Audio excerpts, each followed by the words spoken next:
Have you ever wished there was something about yourself that you could change? Maybe your glasses, your curly hair, or maybe something else that makes you feel a little different.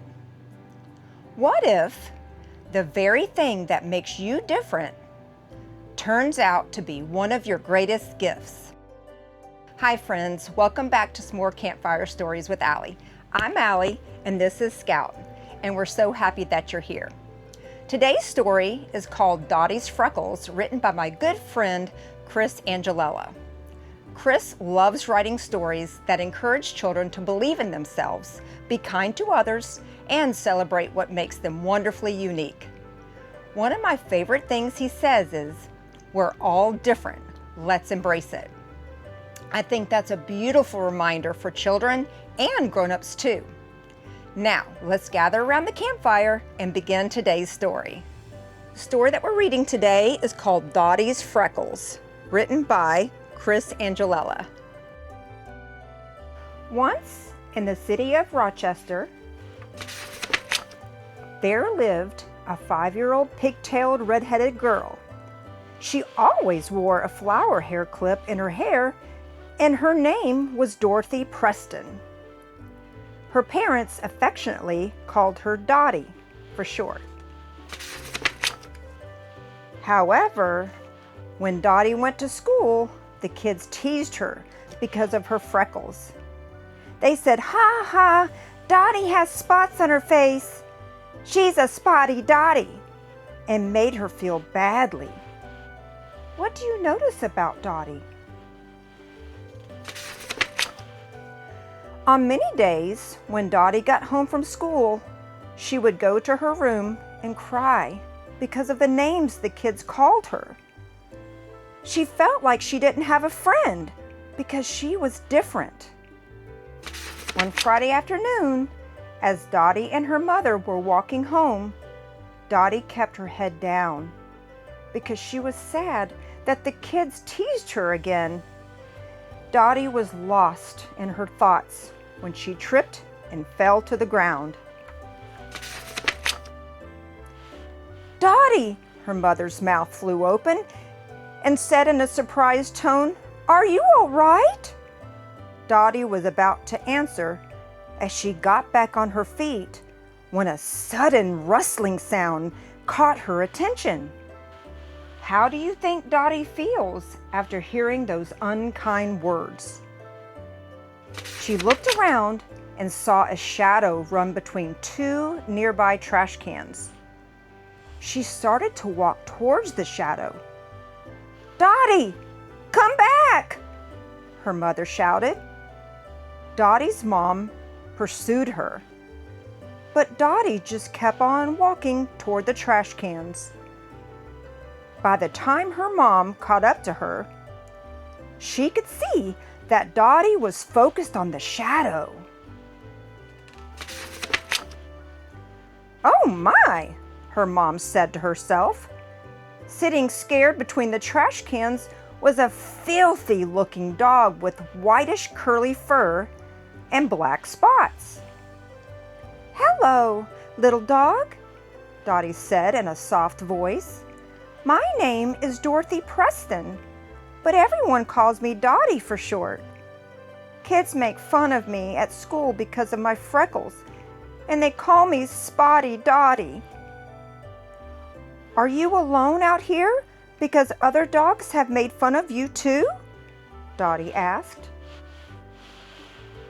Have you ever wished something about yourself was different?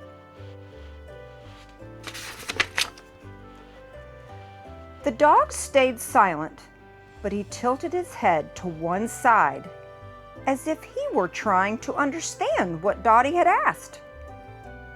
Then he stood up, started wagging his tail, and walked out from the trash cans towards Dotty. Dotty laughed at the dog's reaction. She looked for a dog tag, but she didn't see one. "Well," said Dotty, "since I don't see that you have a name, I'll just give you one." Dotty knelt to the ground to get closer to the dog. But her mom warned, "Be careful, Dotty." Dotty wasn't scared because she felt an instant connection to the dog. "Okay, what's a good name for you?" she asked in a soft voice. "How about Mikey?" Dotty thought he didn't like the name because he gave no reaction to it. "Okay, you don't like that, huh? Okay, how about Rex?" The dog just gave a confused look as he tilted his head to the other side.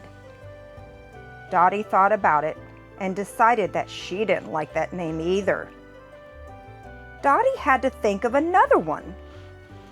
What do you think Dotty should do when she finds the little puppy?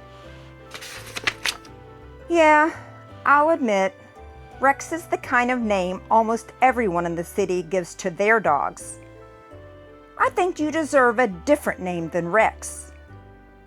Okay, let me think. Well, you are covered in spots just like me. I'm not much of a fan of the name Spotty Dotty for myself, but it does make the most sense to name you. Dotty took a deep breath. How about Freckles? Just then, the dog widened its eyes in surprise. It jumped in the air, ran around, and barked with happiness. Dotty laughed. I guess you like that one, huh? How do you think helping Freckles is changing Dotty's heart? Just then, Dotty's mom knelt down alongside her and gave her a hug. She said, "Don't listen to those kids at school. A friend will like you just the way you are." That made her mom realize that Dotty and Freckles needed each other and how happy they were together. Dotty looked to her mother and asked, "Please, Mom, can I keep him?" Finally, her mom said, "Okay, Dotty, we'll take Freckles home and clean him. Although he doesn't have a dog tag, we should try and find out if he already has a home." Dotty's heart pounded with glee, and it seemed like Freckles knew he found a friend too, because he was jumping in circles as they all walked home together. What do you think Dotty is beginning to learn about herself? Dotty seemed to feel better about herself, and for the first time in a long time, she didn't mind having Freckles. And after all, Freckles didn't seem to care and liked her just the way she was. The end. Wow, what a beautiful story. Dotty discovered that the very thing she wished she could change was one of the things that made her wonderfully unique. And I hope you'll always remember this. God didn't make a mistake when He made you. Everything about you helps make you wonderfully you. Let's talk about it. Here are 3 questions you can talk about together as a family. Why didn't Dotty like her Freckles at the beginning of the story? What helped Dotty begin to see her Freckles differently? Why do you think God made you just the way you are? What is something special about the way He made you? There are no wrong answers. The best part is listening to one another and celebrating what makes each person unique. Scout has a special question. Why do you think God made every person different instead of making us all exactly the same? That's a really good question, Scout. Take a minute to think about it, then talk about it together as a family. Maybe it's because a world filled with people who are all unique is much more beautiful than a world where everyone is exactly the same. I'd love to hear what you think. Scout has a challenge for you today. This week, look for something special about someone else and tell them. Then look in the mirror and thank God for 3 things that make you wonderfully you. You never know. Your words might brighten someone else's day, and your smile might brighten your own. Now it's Campfire Craft Time! Today's craft is called Freckles' Friendship Promise. Here's mine. Isn't Freckles just the cutest? Would you like to make one too? Here's how. Color Freckles with lots of colorful spots. Carefully cut Freckles out with the grown-up's help.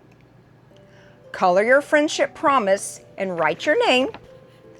And glue Freckles on the back of your promise page. And you want to display it somewhere special to remind you to celebrate what makes you and others wonderfully unique. Grown-ups, you'll find today's free craft, coloring pages, and our Around the Campfire Family Conversation Guide, all waiting for you in the description below. Before we go, if your family enjoyed today's story and would like to add Dotty's Freckles to your home library, you'll find the Amazon link in the description below. If you enjoyed today's campfire story, I'd love for you to ask a grown-up to give this video a thumbs up, subscribe to the channel, and share the video with someone you love. And ring the notification bell so you never miss another campfire adventure with Scout and me. Before we put out the campfire, I have a special sneak peek. Next time on S'more Campfire Stories with Alli, we're heading to Happy Trails Campground, where a little boy arrives feeling nervous and all alone. But sometimes one friendly smile, one kind invitation can change everything. Join Scout, Timber, and Bella Bunny for a heartwarming adventure called The New Camper. We can't wait to share it with you. Until next time, remember, there's always room for one more friend around our campfire. Keep reading, keep learning, and keep being kind. See you soon, friends.